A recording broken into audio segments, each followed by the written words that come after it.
నవజనార్దన క్షేత్రాలు దర్శనం చేసుకుందామని యూట్యూబ్లో చూసి ఈరోజు బయలుదేరాం మేము.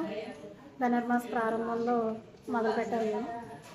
నవజనార్దన దర్శనంలో భాగంగా ఈరోజు 4వ జనార్దన స్వామి అయిన ఆలమూరులో వేంచేసి ఉన్న శ్రీదేవి భూదేవి సమేత జనార్దన స్వామిని దర్శించుకోవడానికి వచ్చాం.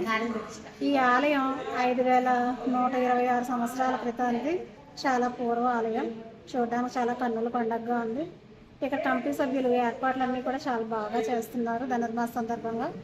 అంతేకాకుండా ఈ నెల 30వ తారీఖున వైకుంఠ ఏకాదశి సందర్భంగా ఉత్తర ద్వార దర్శనానికి కూడా తగిన ఏర్పాట్లు చేసి భక్తులకు ఎటువంటి అంతరాయం కానీ లేకుండా ఉండేలాగా చాలా బాగా ఏర్పాట్లు చేస్తున్నారు. ఈ రోజు నుంచి ధనుర్మాసం ప్రారంభం అయినందువల్ల నవజనార్దనం చూసుకునేందుకు భక్తులు వేలాదిగా తరలిస్తున్నారు. అంతేకాకుండా ఈ 4వ జనార్దన స్వామి ముఖ్యంగా విద్యకి ఉపయోగం అని చెప్పినందువల్ల ఇక్కడ పిల్లలందరికీ అన్నప్రాసనలు అక్షరాభ్యాసాలు కూడా చేయించడం విశేషంగా జరుగుతుంది. జై శ్రీమన్నారాయణ.